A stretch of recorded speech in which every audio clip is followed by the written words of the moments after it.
શું કરે છે? ફિશ ફિશ કરે છે. અંદર અંદર કરવાનું. અંદર બી શું આમાં એ બહાર ના કરવા જવાય. નો, અહીંયા બેઠો. બહાર કરશે માટી બધી વેસ્ટ જશે. અહીંયા રમો. ચલો અંદર. ઓકે, અંદર પાડવાનું. હા, good girl.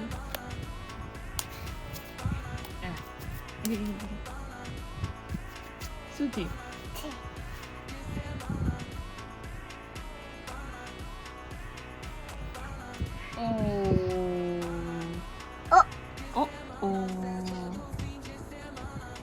Make next time better. Okay? You see? અંદર નાખવાનું બેટા, અંદર નાખવાનું.